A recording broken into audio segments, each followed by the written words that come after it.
It's a Prank, Bro by Shady Mist.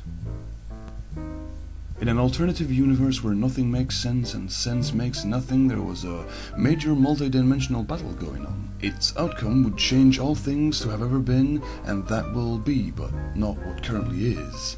That isn't at all what this story is about, and the story that you're going to be reading is marginally less interesting. Nevertheless, you might read it, and if you don't, you've already read this. Spike! A tangerine-maned unicorn with feathers yelled.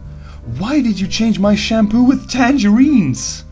Spike looked up from his little comic he was reading on his little comfy spot on his little throne.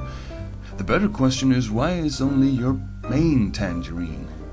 Twilight proceeded to physically harm Spike by hitting his cheek with her hoof. I will skin you, boy! This had little effect on Spike. Calm down, it's just a prank, bro, he said. Twilight immediately calmed down and started laughing uncontrollably. Oh my Celestia, that's hilarious! I know, right? Spike said with pride. It's not every day you come across such comedy genius. Little did Spike know, that was probably not true. Now I'm off to find out amount of joy the ponies of Ponyville. With that being said, Spike went off to have his best day ever.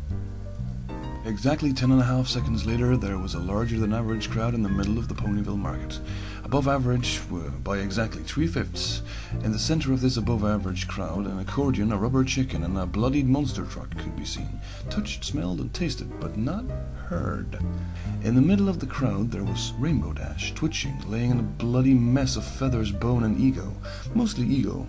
Like a lot of ego, so much ego that you could just barely see the feathers and bones, but with that much ego you knew who it was. Scootaloo was next to her, crying a river, like a baby crying a river because its role model was crushed by a rubber chicken, but that doesn't matter. A few feet away, Spike was being pinned face down by Macintosh, who was looking as majestic as ever.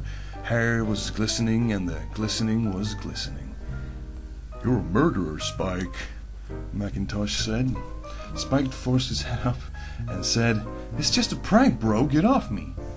This single phrase caused every being in the crowd started laughing so hard the ground started to rumble. Scootaloo stopped crying her river, started gripping her stomach from her laughter. Rainbow Dash rose from her broken state and guffawed.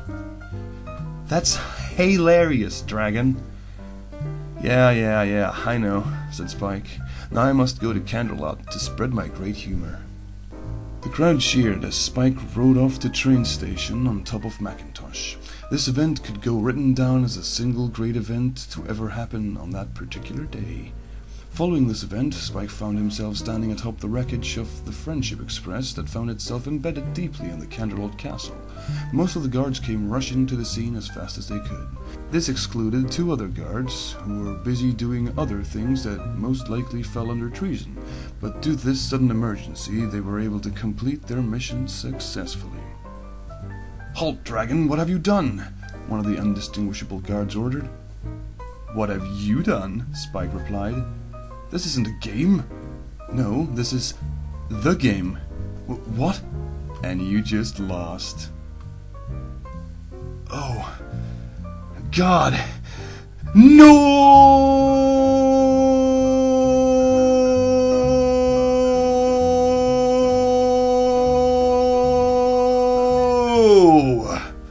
The guard immediately became the literal representation of nothing, which of course no one in the room could make heads or tails of, because by nature, since he was nothing, there was nothing to make heads or tails of. Spike, you're under arrest. And a second inextinguishable guard. For what? For causing a train to crash into the castle. That makes sense, I guess, but allow me to make my defense. And that would be... It's just a prank, bro. Suddenly, in the span of 1 micromillisecond, all the guards laughed so hard that they melted, evaporated, and became a part of the atmosphere. It was quite a sight to behold, and would most likely never happen again. Spike yawned. Well, that was anticlimactic. He looked around before jumping off on top of the train. Where are the princesses? Suddenly, half of a full cake came flying at Spike's face. What? Spike said. Suddenly, half of a full cake hit Spike in the face. I warned you, said Luna, who was relaxing on a cloud. That was uncalled for. Well, you did send the majority of our useless clone army to the sky. Don't hate me because I'm beautiful. Ooh, so original, Luna said sarcastically. Come back when you're actually funny. Is that a challenge? Are we in a cartoon? Yes, Spike said, unsure. There you go, you gave yourself the answer. Alright, give me a few weeks, Spike said confidently. I'll make a prank so great and so ingenious that you'll never forget my face. I hope so. Now, if you'll excuse me, I have to go into hiding. Why? Because Celestia can't take a punch. Are you serious? Spike said, trying not to laugh. Deadly, Luna said with an extremely serious voice. Well, good luck, I guess. I shall need it. Suddenly a beam of extremely super hot fire came flying at Luna. What? Luna said. Suddenly a beam of extremely super hot fire shot Luna off her cloud and into the sunset, which, with it being only 4 o'clock, was pretty far away. Well, I did warn her, Celestia said. That you did. So is there any specific reason for you coming here? I needed a cup of sugar. Really? Nope, you just got pranked.